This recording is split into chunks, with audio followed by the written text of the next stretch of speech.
Parshas Tetzaveh talks at length about the bigdei kehuna, the clothes that the Kohanim and the Kohen Gadol would wear when they did the Avodah in the Mishkan and in the Beis Hamikdash.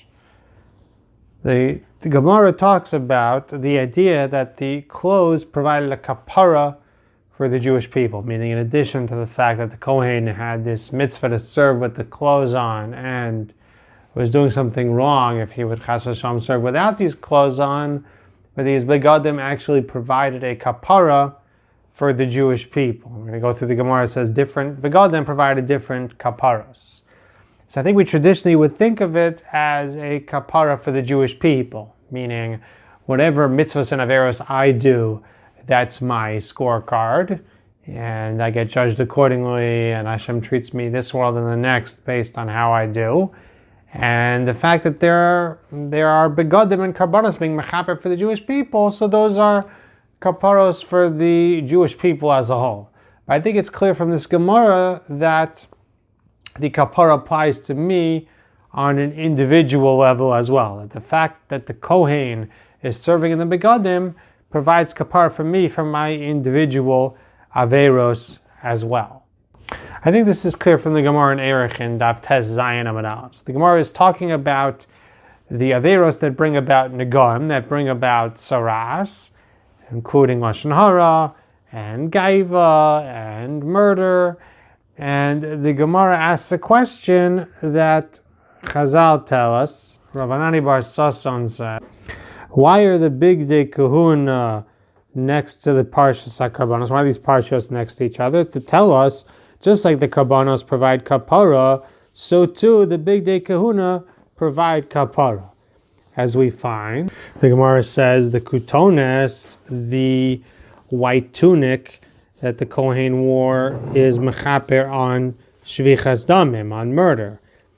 As we see that it's symbolized by the fact that Yosef's brothers dipped his tunic into blood. And so it's has a connection to shvichas damim. The mechnasayim, the white shorts, are mechaper on gilei arayos, as we see that it covered the basar erva.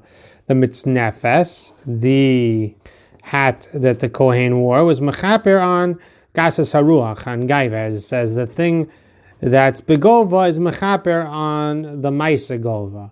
The avnate, the belt that the Kohen wore around the kutones, which I believe was actually underneath the me'il, and it was actually 32 amos long. They wrapped it around themselves many, many times.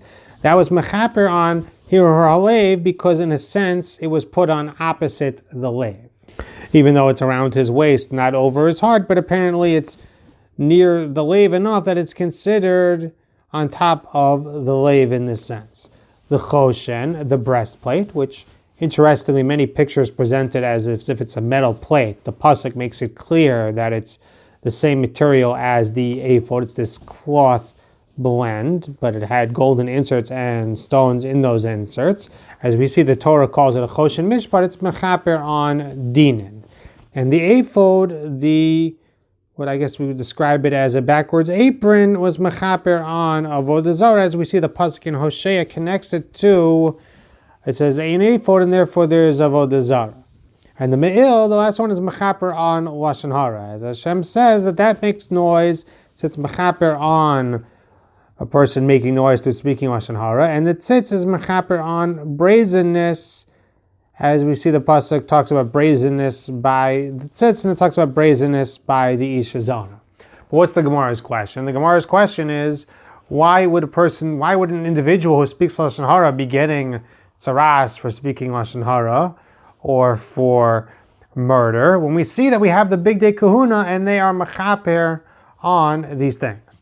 And the Gemara gives an answer. The Gemara says that the Lashon Hara is covered by, that the kapara would protect the speaker of Lashon Hara when his Lashon Hara doesn't harm people. If it's a hani ma'asav, if his Lashon Hara harms people, then the me'il is not able to provide that kapara and he will get the tzaras. Gemara goes on to ask that we have egla rufa on shvichas damim, we have ketores for Lashon Hara. So again, if we have those providing kapara, why do I need the bigdei kehuna? The Gemara goes on again to give answers about why I need these for the Kaparah. But you see, to me, it's very clear from this Gemara. The Gemara is saying that Yankel speaks Lashon Hara, and Yankel shouldn't be getting tzaras if he has the bigdei kehuna to provide that the Kohen is wearing, and that's going to be a Kaparah for Yankel's individual Lashon Hara. Doesn't mean that he doesn't have to do tshuva, but it means that there's this element of Kaparah, this element of atonement and protection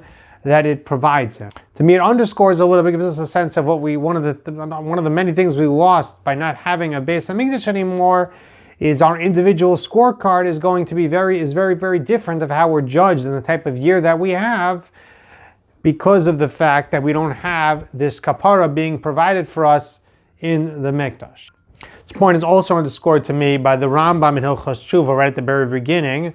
In Halacha Beis, the Rambam talks about the Sarah Mishtaleach, the goat that was thrown off of the cliff in the Yom Kippur Avodah, and he says it's a kapara on all the Aveiros, the kalos and the chamuros. Person has bemezid, beshogeg, didn't realize, it's all kapara from the Sarah Mishtaleach when he does tshuva. However, if he doesn't do tshuva, then it only covers the kalos.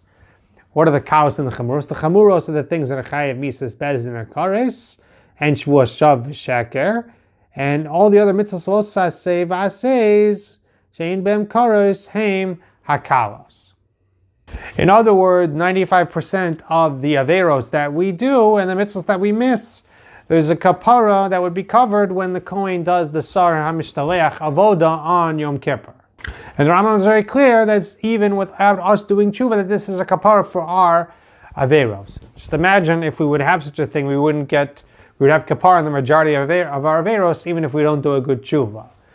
So I'll be honest, the Achronim do raise the problem that the Gemara in Shavuos, Daf Yud Beis, makes clear when it's talking about the idea of Yom Kippur being a kapara without tshuva. And they raise the problem, it says, Zevach Rasham To'eva, that there's no such thing as a free ride in this world. If a person doesn't do tshuva, Yom Kippur doesn't provide a kapara. And he's saying, so too, the Sar Mishlech can't just provide you a kapara if you don't do tshuva. So it would seem that the Rambam can't mean that you're off scot-free, but at the same time, the Rambam is saying is even without tshuva, this provides a tremendous amount of kapara. One shot I saw maybe that the Sar is always mechaper on the shkagos, even if a person doesn't do tshuva. Another shot, Moshe Sternbach in the Moadim Uzmanim discusses this Rambam. He talks about how there are different levels to tshuva. Tshuva involves the regret, the vidoi, and the kabbalah al lehaba.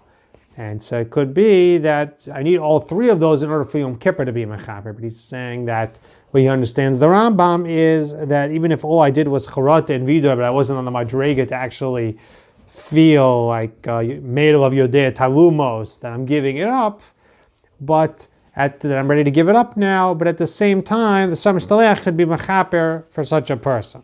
And there's this idea that even without the highest levels of tshuva, that the Sar Mishtaleach can provide a kapara for me on an individual level. Just to give us a sense, a little bit of what the Avodah accomplished, of what the begadim accomplished, and appreciate what we're missing and increase our tzipis of Yeshua, our desire for the Mishkan and the Mikdash once again. Have a good Shabbos.